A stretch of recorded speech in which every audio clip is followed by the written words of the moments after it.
Hey yo, this is Pittsburgh Sports Chat.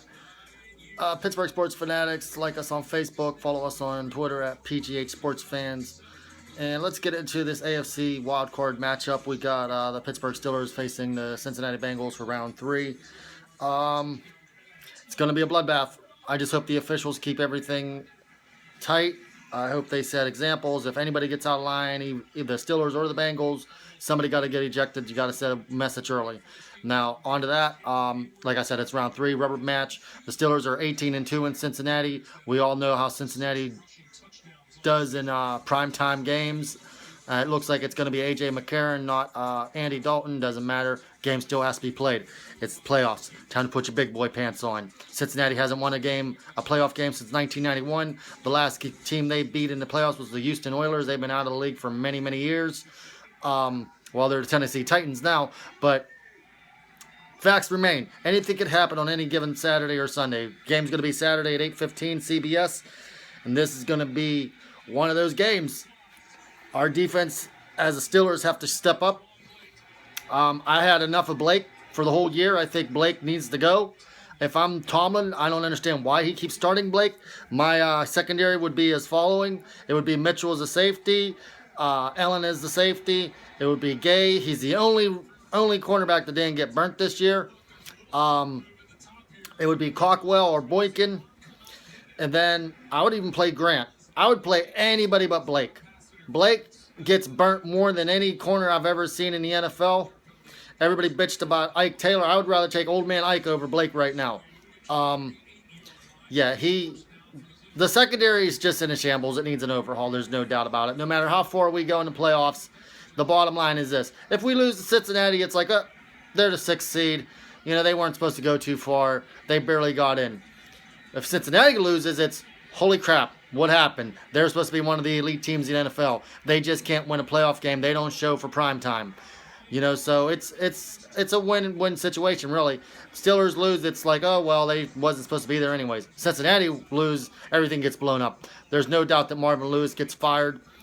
A lot of changes will happen. And then another thing that will happen with Cincinnati, if they happen to win, and it's a possibility, and A.J. McCarron wins a playoff game for the first time since 91 for Cincinnati, Andy Dalton's career is over in Cincinnati. It's a wrap.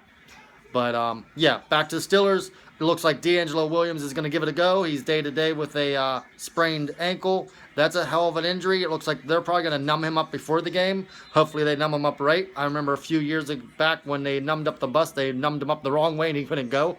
But I'm not concerned about the running game, really. I think the other guy, Tucson, I think he could play. He showed some promising. Must be doing better than Todman if he jumped him on the depths.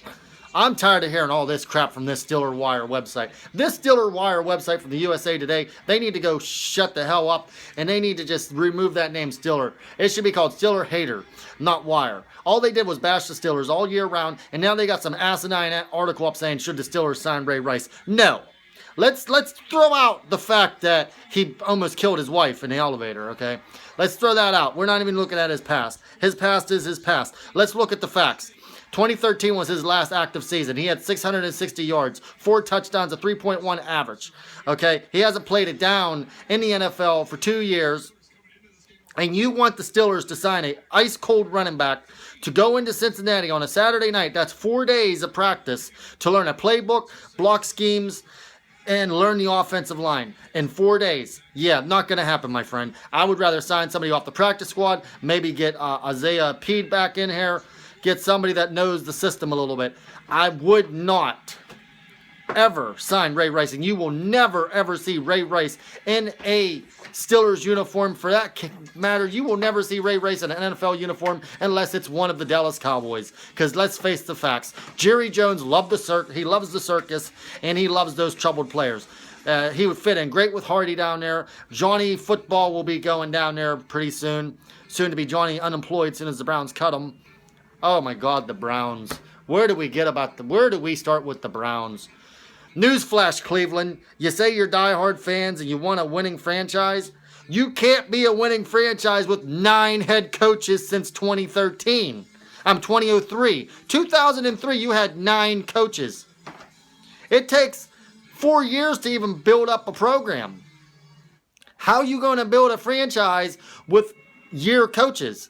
You have all those high draft picks. Everyone's like, oh, well, Ray Farmer's going to be fired. He has good draft picks. You had all those high draft picks. You have no quarterback. You drafted Brandon Whedon, Tim Couch, the McCoy, the dude from Notre Dame. I forget his name. You had more quarterbacks than cats have lives. And then you draft Johnny Manziel, the kid from college that should have stayed in college because he's not grown up. Instead of being with his team on the last game of the season, being a leader for his team, he's in Vegas gambling, acting a fool. This guy needs out of the NFL. They need to suspend him for a year, and he needs to get his shit together because he don't deserve an NFL contract. He don't deserve an NFL uniform. He's a disgrace. But the AFC wildcard game, that's going to be a wild game. It's going to be a bloodbath. All eyes is going to be on the Cats, number 55. He's going to try to flip the script. He's going to try to take out Ben like everybody thinks that the Steelers took out Carson Palmer. It's funny how Cincinnati fans, they get up in a roar when we bring up our 6 Super Bowl championships. Oh, you like to talk about the past. Steelers always about the past. But my God, they bring up the Carson Palmer hit so much. And if you watch the play, for the last time I'm ever going to say this, Chemo got pushed right into Carson. Now, did he twist his ankle on the ground? Possibly. I didn't see it. But we did see Burfict go right after Ben's knee purposely. Nobody really pushed him. He was like touched. Like, I'm going to go after Ben's knee like I did Cam Newton and Olsen from the Carolina Panthers. The bottom line is Cincinnati falls off on primetime games. They don't show up.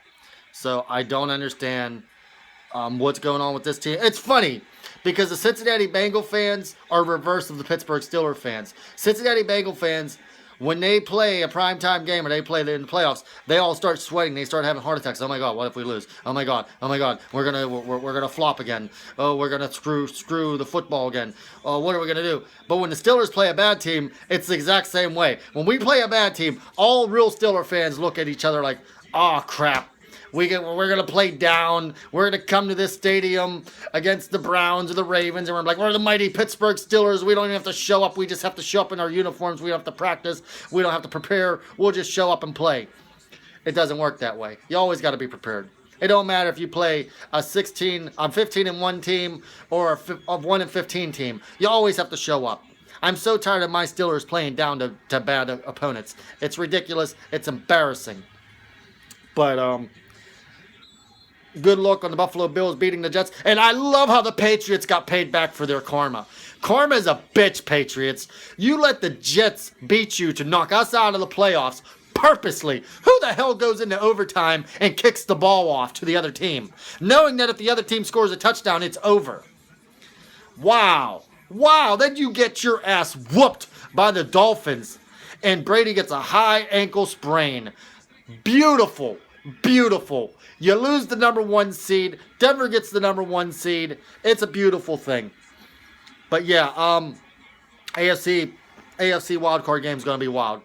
So that's exactly what it's going to be. Wild. It's going to be hard, hitting, physical, in-your-face football, and that's the way it's supposed to be. Keep it clean, keep it hard, keep it physical. May the best team win. But I'll tell you what, if it goes to a shootout, I'm rolling with the Steelers. AB, Wheaton, Bryant, even Hayward Bay coming on. Oh, my brother. You got way too many weapons to watch from Cincinnati's secondary. And the way we took it to the Denver's defense, dude didn't give up, I think his name's Harris. He ain't give up a touchdown in 2 years, and AB got 2 on him. Oh, and Ben's going to be looking to be on fire. In the playoffs, Cincinnati, you got to turn it up. Can you turn it up? Can Marvin Lewis turn it up? Because he sucks with adversity. Every time his team loses the lead or something goes bad, like a pick six, you can look at his face, and his face says it all. Oh, damn, we're done. Stick a nail in the coffin. That's what happened with the Steelers versus Cincinnati in Cincinnati. When AJ threw that pick six, you saw Lewis's face, and you knew it was a wrap.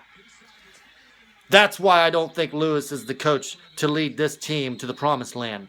They remind me of the San Diego Chargers when the San Diego Chargers went 14-2, and I told all the Chargers fans that I talked to, and they're pretty cool, and I feel bad if they go to Los Angeles because they got a good fan base, that your team has the talent And your team is one good coach away from a Super Bowl contender. And that's exactly what Cincinnati is. You're one good coach away. Marvin Lewis is not the coach to lead this team to the promised land. Lead them to division records, that's fine. Get past the division. Get past the wild card. Get past the divisional playoffs. Get past the AFC Championship game. But that's the bottom line. This is Pittsburgh Sports Chat. This is Pittsburgh Sports Fanatics on the wild card weekend. We'll see you Saturday. We got you covered up and down on the wild card game. We got you covered with up-to-date news, roster moves, injury updates, and we got you covered with highlights and score updates. I'm out. Have a good one.